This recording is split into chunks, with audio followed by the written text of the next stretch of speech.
Hi, welcome to business pulse. బంగారం వెండి ధరలు చూసుకుంటే ఆల్ టైమ్ హైస్ నుంచి బాగా పడిపోయాయి. సిల్వర్ గోల్డ్ ధరలు అయితే దిగి వస్తున్నాయి. అయితే ఇది బంగారం వెండి కొనుగోలుకు సరైన సమయమా, గోల్డెన్ ఛాన్స్ అంటారా, ఈ ఛాన్స్ మిస్ కాకూడదా అనే అంశాలపై మనతో చర్చించేందుకు అరుణ్ సాబు గారు ఉన్నారు ఎస్ఏపి జ్యువెలర్స్ నుంచి. అట్లాగే అనిల్ కుమార్ బచ్చు గారు ఉన్నారు ఫినాన్షియల్ అనలిస్ట్. అట్లాగే మార్కెట్ అనలిస్ట్ సత్యనారాయణ గారు ఉన్నారు. ముందుగా అరుణ్ సాబు గారు చెప్పండి సార్, ఏంటి ఇది గ్లోబల్ ఫ్యాక్టర్స్ వలన మనం ఆల్ టైమ్ హైస్ నుంచి చూసుకుంటే దాదాపు చాలా వరకు దిగి వచ్చాయి. అటు గోల్డ్ కావచ్చు, సిల్వర్ కావచ్చు, మరోవైపు వెడ్డింగ్ సీజన్ కూడా వస్తుంది. సో మీరు ఎలాంటి రీజన్స్ చెప్తారు సార్? జై శ్రీరామ్ అండి. అందరికీ నమస్కారం. హెచ్ఎండి ప్రేక్షకులకి ఈ రేటు కరెక్షన్ ఇది బేసికల్లీ ఇరాన్ వార్ వల్ల స్టార్ట్ అయింది సార్. అక్కడ క్రూడ్ ఆయిల్ మొన్నటిదాకా $60-65 ఉన్న క్రూడ్ ఆయిల్ వల్ల WTI క్రూడ్ $100 సుమారుగా ఉంది. ఎప్పుడైతే క్రూడ్ ఆయిల్ పెరిగింది దానివల్ల ఇన్ఫ్లేషన్ పెరిగే ఛాన్సెస్ పెరిగిపోయినాయి సార్. సో దానివల్ల గోల్డ్ రివర్స్ స్టార్ట్ అయింది. రెండోది ఒకసారి ఆల్ టైమ్ లాస్ట్ 6 months లో ఆల్మోస్ట్ 70,000 రూపీస్ పెరగటం వల్ల అది ఒక కరెక్షన్ వచ్చింది. ప్రాఫిట్ బుకింగ్ వచ్చి ఆ ఫండ్ అబైషన్స్ మొత్తం క్రూడ్ ఆయిల్స్కి వెళ్ళిందండి. దానివల్ల స్మాల్ కరెక్షన్. బట్ ఇది క్రూడ్ ఆయిల్ రైజెస్ వల్ల ఇలాగే కంటిన్యూ అయితే ఇంకో 2-3 months మీకు ఒక 10-20% మినిమం కరెక్షన్ ఎక్స్పెక్ట్ చేయవచ్చండి ఇక్కడ. రైట్ అండి, లైన్లోనే ఉండండి. అట్లాగే సత్యనారాయణ గారు, గోల్డ్ సిల్వర్ ధరలు పతనం కొనసాగే అవకాశం ఉందా? మీ అంచనా ఏంటి? లేదు, ఇక స్టార్ట్ అవుతుంది. ఇక ఎందుకంటే ఇప్పటికి 60 రోజులైంది యుద్ధం స్టార్ట్ అయ్యి. అయితే అమెరికాలో ట్రంప్ ఏదైతే ఉందో అక్కడ కాంగ్రెస్ లో అప్రూవల్ తీసుకోవాలి. అయితే ఈయన అప్రూవల్ తీసుకోకుండా కనుక యుద్ధం కనుక ఏ దేశం మీద చేసినట్లయితే 60 రోజుల్లో క్లోజ్ చేయాలి. ఇవాళకి 60 రోజులు అయిపోతుంది. ఇప్పుడు ఇక యుద్ధం లేదు, చర్చలకు వస్తుంది. ఇరాన్ కూడా ఓకే అనుకుంటుంది. అయితే ఈ హర్ముజ్ జల్సన్ ఏదైతే ఉందో ట్రంప్ ఆధీనంలో ఉంది, అంటే అమెరికా వాళ్ళ ఆధీనంలో ఉంది. ఇప్పుడు అక్కడ ఏదైతే ఈ ఇరాన్ వాళ్ళ ప్రొడక్షన్ ఏదైతే చమురుందో అక్కడ నౌకలు కానీ నిల్వ చేసుకోవడానికి వాళ్ళకి అంటే ఫుల్ అయిపోయింది. ఆ నిల్వ చేసుకోవడానికి అంతగా అవకాశం లేదు. కాబట్టి అక్కడ ఏమవుతుంది అంటే అక్కడ ఏవైతే బోరు బావులు ఉన్నాయో, క్రూడ్ ఆయిల్ బోరు బావులు ఉన్నాయో అవన్నీ కూడా ఉత్పత్తి తగ్గిపోతే వీళ్ళు బంద్ చేయాలి. బంద్ చేసిండ్రు అనుకోండి మళ్ళీ బోర్ బావులకి మళ్ళీ రావు. అందుకని వీళ్ళు ఎట్టి పరిస్థితుల్లో ఆ నౌకల్ని రిలీజ్ చేయాలి. అక్కడ ఉన్నటువంటి వాళ్ళ దగ్గర ఏదైతే స్టాక్ ఉందో అదంతా కూడా బయటకు పోవాలి. అప్పటి వరకు అందుకని ఇరాన్ ఏం చేస్తుంది, చర్చలకు రావడం జరుగుతుంది. హర్ముజ్ జల్సన్ నుంచి ఇప్పుడు ఏదైతే నౌకలన్నీ అక్కడ బ్లాక్ అయిపోయినాయో, ట్రంప్ అమెరికా ఆధీనంలో ఉన్నాయో అవన్నీ కూడా ఓపెన్ అయ్యే అవకాశాలే కనపడుతున్నాయి. అందుకనే ఇవాళ మన మార్కెట్ లో 1000 పాయింట్ల పైన పెరిగింది. గోల్డ్ సిల్వర్ ఇక బాటంకి వచ్చినట్టే, ఇక ఎక్కువ పెద్దగా పడే అవకాశాలు చాలా తక్కువ, ఇక పెరిగే అవకాశాలే ఉన్నాయి.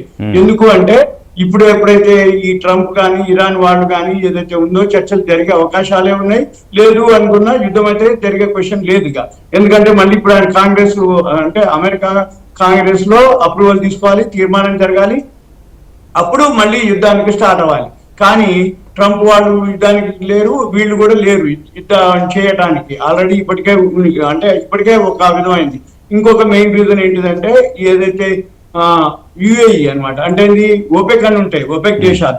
ఈ ఓపెక్ దేశాలు ఏవైతే ఉన్నాయో వాళ్ళు యుఏఈ వాళ్ళు అంటే అరబ్ ఎమిరేట్స్ వాళ్ళు నిష్క్రమించడం జరిగింది. ఈ ఓపెక్ దేశాలు ఏవైతే ఉన్నాయో ఈ ఓపెక్ దేశాల నుంచి అంటే ప్రతి బుధవారం రోజు ఈ ఓపెక్ అన్నమాట, అంటే ఆయిల్ ప్రొడ్యూస్ చేసే గల్ఫ్ కంట్రీస్ అంతా ఇవాళ బుధవారం రాత్రి 8 గంటలకి, అంటే ప్రతి బుధవారం రాత్రి 8 గంటలకి ఇన్వెంటరీ సెంటర్ అంటే క్రూడ్ ఆయిల్ నిల్వలు ఎంత ఉన్నాయి అనేది డేటా వస్తుంది అనమాట. ఈ క్రూడ్ ఆయిల్ నిల్వలు కనుక ఎక్కువ అయిపోతే మార్కెట్ లో యూసేజ్ తక్కువ ఉందని అర్థం. అయితే నిల్వలు కనుక తగ్గిపోయినాయి అంటే మార్కెట్ లో డిమాండ్ ఉంది అని అర్థం. అప్పుడు ప్రొడక్షన్ పెంచుతారు. ఈ ఒపెక్ దేశాలు ఏవైతే ఉన్నాయో ఇప్పుడు ఈ ఒపెక్ దేశాలు ఒపెక్ ప్లస్ ఉంటది, దాంట్లోంచి యుఏఈ బయటకు వచ్చేస్తుంది అనమాట. ఎందుకంటే ఇప్పుడు ఏదైతే ఫిబ్రవరి 28 నుంచి యుద్ధం మొదలైందో ఈ యుద్ధం మొదలైన దగ్గర నుంచి అక్కడ నౌకలు ఆగిపోవటం, ప్రపంచ వ్యాప్తంగా ఈ సప్లై లేకపోవటం, ట్రాన్స్పోర్టేషన్ లేకపోవటం, అందుకని యుఏఈ వాళ్ళు దాంట్లోంచి బయటకు రావడం జరుగుతుంది. అంటే ఎప్పుడైతే యుఏఈ వాళ్ళు బయటకు వచ్చిందో మళ్ళీ ప్రొడక్షన్ వాళ్ళు చేస్తారనమాట. అందుకని ఏదైతే ఉందో బ్రెంట్ ఆయిల్ ఇప్పుడు కొంచెం ఫాల్ అయింది. అంటే బ్రెంట్ ఆయిల్ వచ్చి ఇప్పుడు ప్రజెంట్ మనకి 101 బ్రెంట్ ఆయిల్ 105.23 అంటే 105 అంటే 1% పెరిగింది ఇప్పుడు. అయితే ఇది న్యూట్రల్ గా అంటే ఎప్పుడైతే యుఐ వాళ్ళు బయటకు వచ్చిరో క్రూడ్ ఆయిల్ సప్లై పెరుగుతుంది. ఆటోమేటిక్ గా ఈ క్రూడ్ ఆయిల్ ఏదైతే బ్రెడ్ ఆయిల్ ఉందో చమురు $100 లోపు కనుక వచ్చేసి సప్లై కనుక పెరిగింది అనుకోండి, ఆటోమేటిక్ గా గోల్డ్ సిల్వర్ పెరుగుతుంది అనమాట. ఇంకొకటి మన మార్కెట్ పాజిటివ్. ఎందుకోసం అంటే ఎప్పుడైతే ఈ బ్రెడ్ ఆయిల్ తగ్గడం మొదలు పెడుతుందో గోల్డ్ సిల్వర్ పెరుగుతుంది, షేర్ మార్కెట్ పెరుగుతుంది. అయితే ఇక్కడ ఇప్పుడు చర్చలకి దగ్గరలో ఉన్నది, చర్చలకి అవకాశం ఉంది అనే ఉద్దేశంతో మన మార్కెట్ ఇప్పుడు ఒకటి పెరగడం, అంటే మన మార్కెట్ పెరగడానికి ఇంకో రీజన్ కూడా ఉంది. ఇవాళ ఏదైతే NSE May month futures opening day, అందుకని ఇప్పుడు 155 పాయింట్లు మనది పెరిగింది. అయితే రేపు అంటే మళ్ళీ ఇప్పుడు 2వ విడత ఎలక్షన్స్ ఉన్నాయి వెస్ట్ బెంగాల్, ఇవాళ అది జరుగుతుంది. సాయంత్రానికి ఎగ్జిట్ పోల్ వస్తుంది. రేపటితోటి అంటే ఈ రోజుకి 60 రోజులు అవుతుంది అనమాట. ఏదైతే ట్రంప్ యుద్ధం మొదలుపెట్టింటో ఫిబ్రవరి 28 నుంచి ఈ రోజుకి 60 రోజులు అనమాట. ఇక ఆపేస్తారు, ఇక యుద్ధం చేసేది లేదు. మళ్ళీ కాంగ్రెస్ అంటే అమెరికా కాంగ్రెస్ వాళ్ళు అప్రూవల్ చేయాలి, ఓకే యుద్ధం చేయొచ్చు అని, చేయకూడదని వాళ్ళు చేసిన తర్వాతనే మళ్ళీ యుద్ధం స్టార్ట్ అవుతుంది. కాబట్టి ఇప్పుడు యుద్ధం అయ్యే క్వశ్చన్ లేదు. ఏమనంటే చర్చలు ఈ హర్ముజ్ జల్సన్ని ఓపెన్ చేయాలనేది మెయిన్ రీజన్. వీళ్ళ ఆధీనంలో నుంచి ఇరాన్ వాళ్ళ ఆధీనంలోకి రావాలనేది ఒక కారణం. రెండోది ఈ అణ్వాయుధాల మీద ఒప్పందం. ఇదే రెండే మెయిన్ రీజన్లు. హర్ముజ్ జల్సన్ ఇరాన్ మీద ఉండాలనేది, అమెరికా వాళ్ళ ఆధీనంలోంచి ఉండొద్దు అనేది, ఈ అణ్వాయుధాల మీదే. ఇది ఎక్కడో ఒక దగ్గర ఇప్పుడు చర్చలు జరుగుతాయి. జరగకపోయినా యుద్ధం అయితే జరిగే క్వశ్చన్ లేదు. ఇకపోతే ఈ అప్పుడు ఆటోమేటిక్ గా గోల్డ్ సిల్వర్ ఇప్పుడు కొనుక్కునే టైం అనమాట. ఇక బాటమ్ వచ్చేసినట్టు. Right sir, right. మళ్ళీ మీ దగ్గరకు వస్తాం. అనిల్ కుమార్ గారు, సార్ చూసుకుంటే చర్చలు అయితే ఒక కొలికి రాలేదు. ఇరాన్ ఇజ్రాయెల్ యుఎస్ వార్ ఏదైతే ఉందో ఏదో ఒక పాయింట్ దగ్గర విభేదాలు వచ్చి ఆగిపోవడం, ప్రతిష్టంభన చూస్తున్నాము. అలాగే క్రూడ్ ఆయిల్ $100 పైన ఇంకా కొనసాగుతూ ఉన్నాయి. సో గోల్డ్ తులం బంగారం వచ్చేసి 1,20,000కి ఏమన్నా చేరుకునే అవకాశం ఉందా? ఆ మార్క్ టచ్ అవ్వచ్చు అంటారా? సో మీ క్వశ్చన్ చాలా బాగుంది. అంటే చాలా మంది ఆశ అయితే తప్పులేదు, బట్ 1,20,000కి వచ్చే ఛాన్స్ అయితే పెద్దగా లేదండి. ఇక్కడ నుంచి అన్ని అనుకూలించి ఈ యుద్ధ వాతావరణం మొత్తం నార్మల్ అయిపోయినా కానీ 5 నుంచి 15% మాక్సిమం ఇక్కడ నుంచి కరెక్షన్ రావచ్చు. That is maximum. ఏది అంతే తప్ప అంత ఎక్కువగా అంటే ఇప్పుడు 1,50,000 దగ్గర నుంచి 1,20,000 కంటే వచ్చేంత పరిస్థితులు అయితే ఇప్పుడు కనపడట్లేదు. ఎందుకంటే ఇప్పుడున్న ఈ వెదర్ ఇట్ ఈస్ అంటే near term are short term లో షార్ట్ టర్మ్ లో ఒక్కసారి 1,30,000 దగ్గర టచ్ అయ్యే అవకాశాలు ఉన్నాయి కానీ బట్ 1,20,000 దగ్గరికి మాత్రం కనబడట్లేదు. ఎందుకంటే చాలా మంది వెయిట్ చేస్తా ఉన్నారు. చాలా పెన్షన్ ఫండ్సే కానీ, సెంట్రల్ బ్యాంక్సే కానీ, ఆర్ ఈటీఎఫ్ల కోసం కూడా చాలా మంది ఇన్వెస్ట్ చేయడానికి ఎనీ షార్ట్ ఫాల్ అనేది మళ్ళీ ఫ్రెష్ బయింగ్ చూస్తాం అనమాట.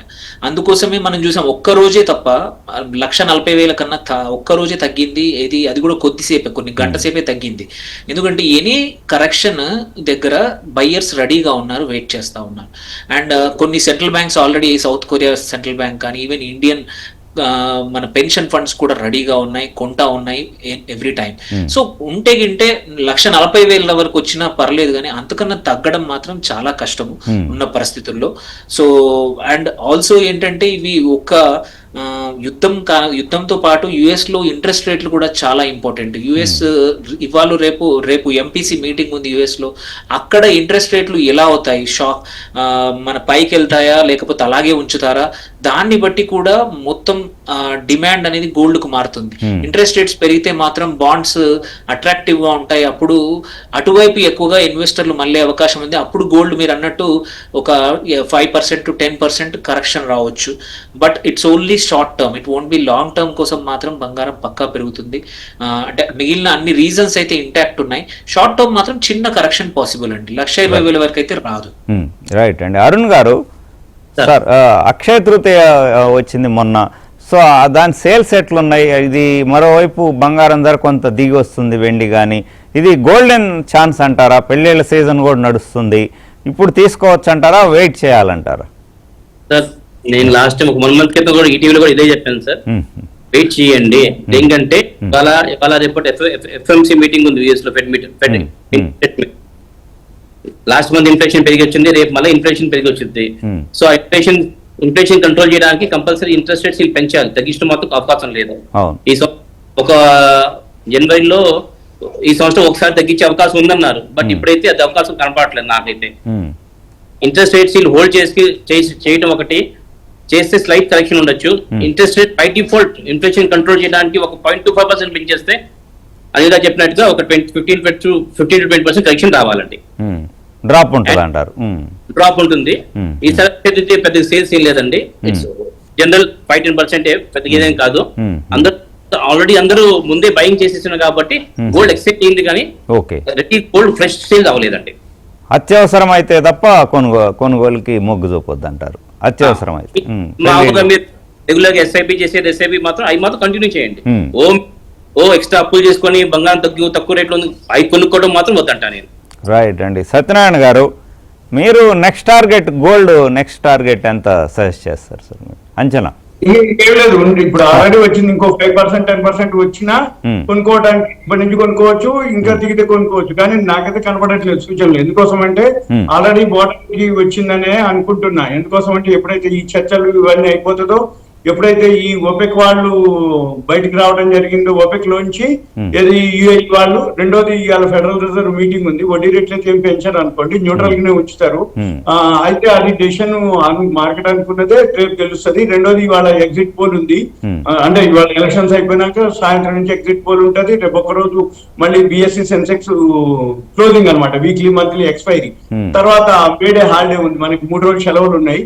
మళ్ళీ మండే తర్వాతనే మళ్ళీ 4th నుంచి అనమాట ఏది మన మార్కెట్లు మళ్ళీ ఓపెన్ అవుతాయి. కానీ గోల్డ్ సిల్వర్ మాత్రం పెద్దగా ఏమి పడే అవకాశాలు అయితే చాలా తక్కువ ఉన్నాయి. ఏమాత్రం యుద్ధ వాతావరణం మామూలు అయిపోయి, చర్చలు కనుక అయిపోయి, ఏదైనా పోస్ట్ పోన్ అయినా కానీ బ్రెంట్ ఆయిల్ ఏమాత్రం తగ్గినా కానీ గోల్డ్ సిల్వర్ పాజిటివే. బ్రెంట్ ఆయిల్ ఆల్రెడీ ఇప్పుడు మీరు అన్నట్టు $105 ట్రేడ్ అవుతుంది.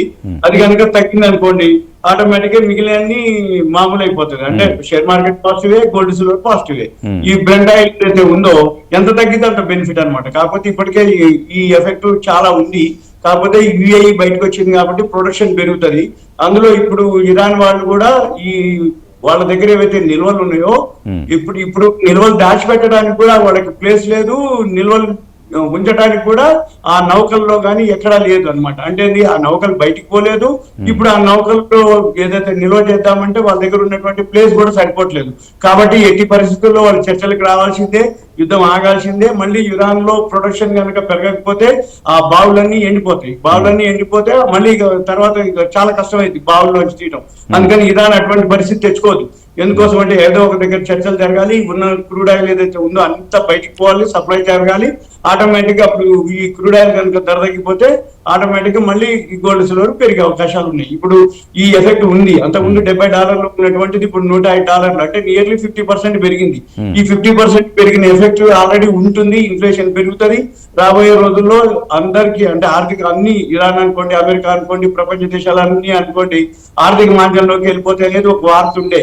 అయితే ఇప్పుడు యుఏఈ వాళ్ళు బయటకు వచ్చిన తర్వాత అక్కడ ప్రొడక్షన్ పెంచుతారు. ఎప్పుడైతే ప్రొడక్షన్ పెరుగుతుందో సప్లై పెరుగుతుంది. సప్లై పెరిగిందంటే ఆటోమేటిక్ గా డిమాండ్ తగ్గిపోతుంది. డిమాండ్ తగ్గిపోయిందంటే ఆటోమేటిక్ గా ప్రైస్ తగ్గిపోతుంది. ప్రైస్ తగ్గిపోయిందంటే ఆటోమేటిక్ గా ఇన్ఫ్లేషన్ తగ్గుతుంది. ఆటోమేటిక్ గా ఈ ప్రపంచ దేశాలన్నీ కూడా మళ్ళీ మామూలు అయ్యే స్టేజ్. కాకపోతే 3 నెలలు పడుతుందా 6 నెలలు పడుతుందా అనేది. అయితే గోల్డ్ ఇప్పుడు కొనుక్కుంటే ఇమీడియట్ పెరిగే అవకాశాలు కూడా తక్కువనే ఉన్నాయి. అంటే ఓవరాల్ గా పెరుగుతుంది కానీ లాంగ్ టర్మ్ కి ఆలోచించాలి అంతే తప్ప 5% కూడా negligible. Right sir. Anil garu sir, rupee కూడా ఫ్లక్చుయేషన్స్ లోనవుతోంది. మళ్ళీ 94.70కి టచ్ చేసింది. దీని ఇంపాక్ట్ గోల్డ్ అట్లాగే సిల్వర్ మీద ఎలా ఉండే అవకాశం ఉంది? సో ఒకటి, ఇప్పుడు మనము డిస్కస్ చేస్తున్నట్టు చమురు ప్రైస్ ఎక్కువగా ఉన్నంత కాలము రూపీ వీక్నెస్ అనేది ఇంటాక్ట్ ఉంటుంది. ఎందుకంటే అటు యుఎస్ డాలర్ ఇండెక్స్ అనేది స్ట్రాంగ్ అవుతుంది. చమురు $80 పైన ఉంటే యుఎస్ డాలర్ అనేది స్ట్రెంగ్త్ ఎక్కువ ఉంటుంది. సో మన రూపీ తగ్గాలి అంటే మాత్రం కంపల్సరీ చమురు ప్రైస్ మళ్ళీ $80 కన్నా కిందికి రావాలి. అది వన్ సైడ్. సెకండ్ ఏంటంటే మనకు ఇంకొకటి ఏంటి, మనం మొత్తం మనము 80% పైన ఇంపోర్ట్ చేసుకుంటాం కాబట్టి మనం యుఎస్ డాలర్లు ఖర్చు పెట్టి రూపీ కంపల్సరీ అది కూడా ఇంకొక ఇంపోర్ట్ మన బిల్లు పెరగడం వల్ల కూడా రూపీ వాల్యూ పడిపోతా ఉంది. సో ఈ రెండు రూపీ వాల్యూ పడిపోయింది అంటే ఇంకొక ఇష్యూ ఏమవుతుంది ఇక్కడ గోల్డ్ విషయంలో ఇది ఎలా ట్రాన్స్లేట్ అవుతుంది అంటే గోల్డ్ కూడా మనం ఇంపోర్ట్ చేసుకుంటాం. సో గోల్డ్ ఇంపోర్ట్ చేసుకున్నప్పుడు రూపీ వాల్యూ పడిపోయింది, అటు డాలర్ స్ట్రాంగ్ గా ఉన్నప్పుడు బంగారము ప్రపంచ మార్కెట్ల కన్నా కూడా మన ఇండియన్ మార్కెట్లో కొంచెం ఎక్కువగా ఎక్స్పెన్సివ్ గా ఉండే అవకాశాలు ఉన్నాయి.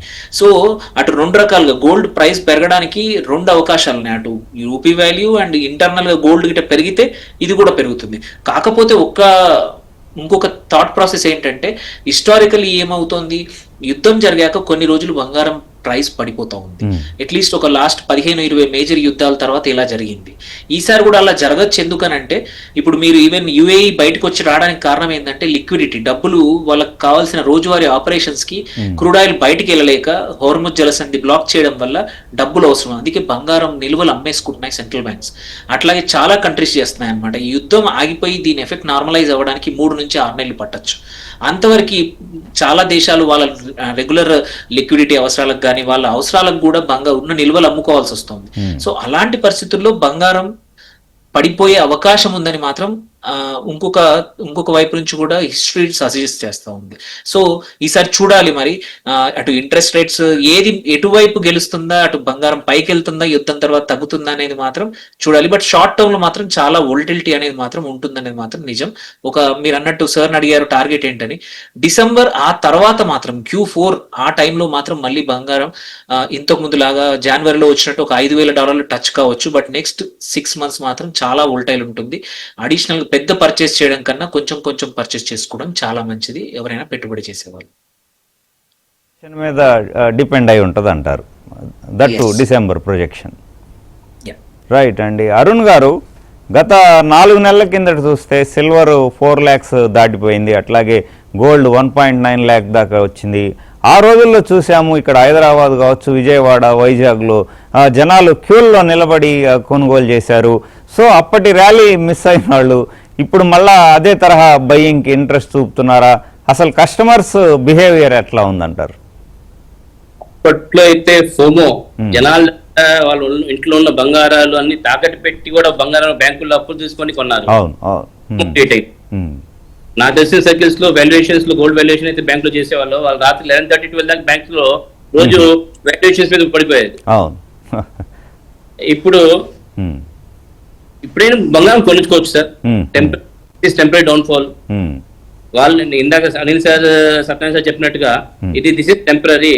మేము మళ్ళా నెక్స్ట్ ఏప్రిల్ మే కల్లా బంగారం 2 లక్షలు చూస్తున్నాం, వెండి 3-4 లక్షలు చూస్తున్నాం సార్. వెళ్ళొచ్చు అంటారు అట్లా? నేను ఇందాక కూడా చెప్పాను, మీరు ఎస్ఐపి గా బంగారం కొనుక్కోండి, ఒకేసారి కొనేసుకొని మనం ఎక్కువ సంపాదించే ఆస్తి మాత్రం అప్పులు చేసి బంగారం కొనుక్కోవద్దు. మీ కాడ ఎంత ఫండ్స్ ఉన్నాయో ఆ ఫండ్స్ తగ్గట్టుగా ఎస్ఐపి లేదా డిజిటల్ గోల్డ్ లోనో ఏ విధంగా అయినా సరే ఫిజికల్ లోనో అలా కొనుక్కోండి తప్ప మీరు అప్పులు చేసి బంగారం వెండి కొనుక్కోవద్దు అంటాను నేను. స్పెక్యులేషన్ కి వెళ్ళొద్దు అంటారు. స్పెక్యులేషన్ మీ దగ్గర ఎంత ఉంది, మంత్లీ నేను నెలకి మంత్లీ 10,000 రూపాయలు డిజిటల్ ETF కొంటున్నారా, డిజిటల్ గోల్డ్ లో సేవ్ చేసుకుని అలా చేసుకోండి. అదే మీరు అప్పులు చేసి బంగారం పెరుగుద్ది, అది ఎప్పుడు పెరుగుద్ది తెలియదు, ఎప్పుడు తగ్గుద్ది తెలియదు. మన రీసెంట్ జనవరిలో 190 వెళ్ళింది, మళ్ళీ ఇప్పుడు మన మార్చి 23 తారీఖున 135 లో కొట్టి మళ్ళీ ఇప్పుడు 150 నడుస్తుంది. సో ఈ వాలిటిలిటీలో మీరు మనస్తాపం గురైపోయి అట్ లాస్ బుక్ చేసుకుంటారు. దానికంటే నెల పద్ధతిగా SIPO లేదా డిజిటల్ గోల్డ్ లేదా ఫిజికల్ గోల్డ్ మీరు మళ్ళీ 10,000 కొనాలనుకుంటే అది కొనుక్కొని దాచుకొని జాగ్రత్తగా చేసుకోండి. అదే మీకు లాంగ్ టర్మ్ మంచి సేవింగ్ అవుతుంది, మంచి రిటర్న్స్ వస్తుంది దాంట్లో కూడా. రైట్. సత్యనారాయణ గారు, లాంగ్ టర్మ్ లో గోల్డ్ ఎలా ఉండొచ్చు అంటారు మీ అంచనా? ఇది ఎట్లా చిన్న ఇన్వెస్టర్స్ కి మేలు అంటారా ఇప్పుడు, లేకపోతే బిగ్ ప్లేయర్స్ మళ్ళీ ఎంట్రీస్ ఇచ్చే అవకాశం ఉందా? ఓకే, లాంగ్ టర్మ్ కి అయితే ఇన్వెస్ట్ చేయొచ్చు, ఏం ప్రాబ్లం లేదు. కానీ అప్పటి మాదిరి పెరిగే అవకాశాలు అయితే లేవు. ఎందుకంటే ఎప్పుడైతే ప్రతి దేశపు కరెన్సీ ఆల్ టైమ్ లోకి రావడం జరిగింది. మంది కూడా 94.77 పైసలు. మొన్న టర్కీ ఉంది, తుర్కియా, వాళ్ళ దగ్గర కూడా వాళ్ళ లిరానో ఏమంటారు, వాళ్ళ యొక్క దేశం కరెన్సీ ఆల్ టైమ్ లోకి వస్తే వాళ్ళు 67,000 కోట్ల రూపాయలకి గోల్డ్ అమ్మేయడం జరిగింది. ఇప్పుడు పోలాండ్ ఉంది లైన్ లో అమ్మడానికి, రష్యా ఉంది అమ్మడానికి. అంటే అంతకు ముందు ఎప్పుడైతే కరోనా తర్వాత ఆర్థిక వ్యవస్థలు బాగా మంచిగా అయినాయో ఆటోమేటిక్ గా ప్రతి ఒక్క దేశం యొక్క ఏవైతే సెంట్రల్ బ్యాంకులు ఉన్నాయో బంగారం అంటే గోల్డ్ సిల్వర్ కొని నిల్వలు పెట్టడం జరిగింది.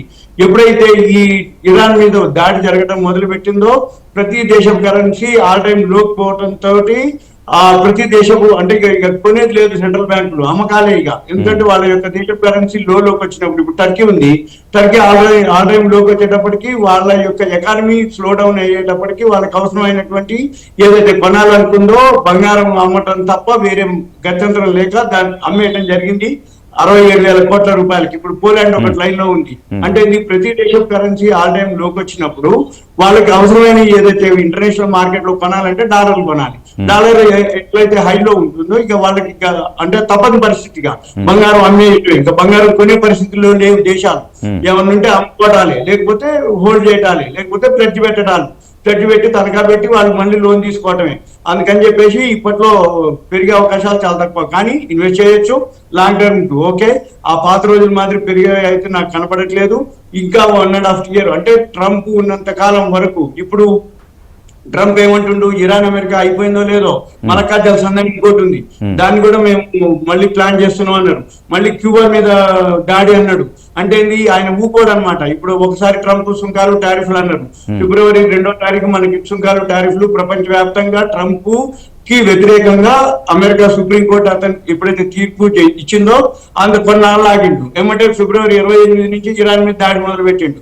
మళ్ళీ ఫిబ్రవరి 28 నుంచి ఇప్పుడు 2 నెలలు అయింది. ఇప్పుడు ఎక్కడో ఒక దగ్గర అది చర్చలకు ఆగిపోగానే ఆయన మళ్ళీ మనకు కట్టాల్సింది అంటుండు, క్యూబా అంటుండు. అంటే మళ్ళీ ట్రంప్ ఊకోడు, ఏదో ఒకటి చేస్తాడు. ఇప్పుడు అవసరమైతే జీవోలే అంటుండు. అక్కడ సుప్రీంకోర్టు మీదే ఈ కోర్టు అంత లేదు, ఫేవర్ గా లేదు, అమెరికాని అట్లా అని అంటాడు. ఏది సుంకాల టారిఫ్లు ఇప్పుడు 15 లక్షల కోట్లు అమెరికా ఎవరైతే సుంకాల టారిఫ్లు కలెక్ట్ చేసిందో అవన్నీ రిటర్న్ చేస్తుండ్రు వాళ్ళు, ఏది అమెరికా. ఇప్పుడు మళ్ళీ 60 రోజులు దాటిపోతే మళ్ళీ అక్కడ కాంగ్రెస్ మళ్ళీ ఇతనికి తప్పు పడుతుంది. అక్కడ ఇప్పుడు ఐక్యరాజ్య సమితికి వీళ్ళందరూ అప్రూవల్ చేయడం అంటే అప్లై చేయడం జరిగింది, ఇట్లా ఈ విధంగా జరుగుతుందని. మళ్ళీ ఐక్యరాజ్య సమితి ఇంతవరకు జోక్యం చేసుకోలేదు. ఐక్యరాజ్య సమితి ఇప్పుడు ట్రంప్ కనుక మళ్ళీ ఇచ్చిందనుకో మళ్ళీ వార్త, మళ్ళీ కొన్నాళ్ళు ఆగి ఆయన ఉన్నంత వరకు ఇక వచ్చేది లేదు. ఎందుకంటే 2 సార్లు వచ్చింది కాబట్టి, 3వసారి ట్రంప్ వచ్చే అవకాశం లేదు కాబట్టి ట్రంప్ ఉన్నంత కాలం వరకు ఈ గోల్డ్ సిల్వర్ పెద్దగా పెరిగే అవకాశాలు తక్కువే. కానీ ఇన్వెస్ట్మెంట్ ఓకే. ఈ బ్యాంకు డిపాజిట్లు, ప్రావిడెంట్ ఫండ్ ఎవరికి వడ్డీకి ఇచ్చే బదులు డిపాజిట్ల కంటే కూడా సేఫ్, అంతవరకు ఓకే. ఎందుకంటే మ్యారేజెస్ అనుకోండి, ఇప్పుడు అమ్మాయి ఉంది, అమ్మాయి పెళ్లి కావాలి, అబ్బాయి ఉంది, కోడలికి ఇవ్వాలి. అందుకని గోల్డ్ విషయంలో అసలు ఎప్పుడైనా ఇన్వెస్ట్మెంట్ నో డౌట్ అనమాట. కాబట్టి గోల్డ్ కంటే కూడా సిల్వర్ బిజినెస్ పరంగా బాగా పెరిగే అవకాశాలు కనబడుతున్నాయి. తర్వాత సిల్వర్ కంటే కూడా కాపర్ బాగా పెరిగే అవకాశాలు కనబడుతున్నాయి. ఎందుకంటే సోలార్ ప్యానల్స్ లో సిల్వర్ ఇప్పుడు ఆల్టర్నేటివ్ గా కాపర్ యూజ్ చేస్తారు. కాబట్టి రాబోయే రోజుల్లో ఇన్వెస్ట్మెంట్ అంటేనో సిల్వర్, కాపర్. మామూలుగా అంటే సేవింగ్స్ పర్పస్ లో గానీ మన ఇంట్లో ఉంచుకోవాలి అనుకుంటే మాత్రం గోల్డ్. అంటే గోల్డ్, సిల్వర్, కాపర్ మూడే. Right sir. అరుణ్ గారు ఇప్పుడు కస్టమర్స్ బిహేవియర్ లో చేంజెస్ ఏమన్నా వచ్చినాయా? లైట్ వెయిట్ జ్యువెలరీ కావచ్చు, అట్లాగే సిల్వర్ ఆర్టికల్స్, ప్లాటినం, వీటి వైపు ఏమన్నా మొగ్గు చూపుతున్నారా? కస్టమర్ లైట్ వెయిట్ జ్యువెలరీ బాగా సైడ్ అయ్యారు సార్. ఒక 2 years క్రితం అయితే లైట్ వెయిట్ జ్యువెలరీ పెద్ద సేల్ ఉండేది కాదు. ఇవాళ ఈ రేట్లలో అయితే 60% సేల్ అయ్యేది లైట్ వెయిట్ జ్యువెలరీ అండి. 2 years క్రితం వరకు మేము 300 గ్రాములు జడం అమ్మేవాళ్ళం, వడ్డానం అమ్మేవాళ్ళం. అలాంటిది ఇప్పుడు మేము జడం మానేసాం, వడ్డానం ఇప్పుడు వచ్చేసరికి 150, 100 గ్రాములు యావరేజ్, 70 గ్రాములు, 50 గ్రాములు లైట్ వెయిట్ లో తయారు చేస్తున్నాం. వాటికి ఎట్లా డిమాండ్, వాటికి ఎలా ఉంది సార్? అయితే భయంకర డిమాండ్ ఉంది సార్. లైట్ వెయిట్ జ్యువెలరీ అయితే బాగా డిమాండ్ పెరిగింది. రెండోది బడ్జెట్స్ లిమిట్ రావడం వల్ల మొన్న దాకా 22 క్యారెట్లు చేసేవాళ్ళు మొత్తం మా ప్రొడక్షన్ అంతా. ఇప్పుడు మొత్తం 18 క్యారెట్, ఇంకా త్వరలో మేము 14 క్యారెట్ కూడా స్టార్ట్ చేస్తున్నాం. ల్యాబ్ లో ఏమంటే సిజెడ్ జ్యువెలరీ అయినా సరే. ప్లాటినం సైడ్ కూడా బాగా గిరాకీ పెరిగింది, కస్టమర్ సైడ్ బాగా ఇంట్రెస్ట్ పెరిగినాయి. ఆల్మోస్ట్ గోల్డ్ ధరలకే ప్లాటినం కూడా వస్తున్నట్టుంది. ఆల్మోస్ట్ గోల్డ్ కంటే కాదు సార్, గోల్డ్ మీద ప్లాటినం 60% డిస్కౌంట్ సార్. ప్లాటినం ఎంత ఉంది ఇప్పుడు? $2,000 డాలర్ ఔన్స్ ఉంది. గోల్డ్ ఇప్పుడు $4,600 డాలర్ ఔన్స్ ఉంది. రైట్ అండి. అనిల్ గారు, సత్యనారాయణ గారు చెప్పినట్టు గోల్డ్ కంటే సిల్వర్ కి డామినెన్స్ ఉంది అన్నట్టుగా అంటున్నారు. బాగా పెరిగే అవకాశం ఉంది, ఎందుకంటే industrial demand. So 2 price trends ఎట్లున్నాయి, 2 కంపారిజన్ చేస్తే? సో ఇప్పుడైతే మనం చూస్తున్నాము సిల్వర్ అయితే మచ్ హైయర్ ఫాల్ అయింది ఇది. ఎందుకంటే ఫియర్ ఆఫ్ మిస్సింగ్ అవుట్ అనేది ఎక్కువగా ఉండింది, అప్పుడు అందరూ సిల్వర్ వెనకాల పడ్డారు. బట్ అదర్వైజ్ సిల్వర్ కి ఏంటంటే డిమాండ్ తగ్గలేదు, ఇండస్ట్రియల్ డిమాండ్ నుంచి మీరు అడిగిన క్వశ్చన్. అలాగే సైమల్టేనియస్లీ ప్రొడక్షన్ ఏం సడన్ గా పెరగలేదు సిల్వర్ కి. సో ఆ లెక్కను చూసుకుంటే సిల్వర్ ఇంకా పాసిబిలిటీ అయితే ఉంది.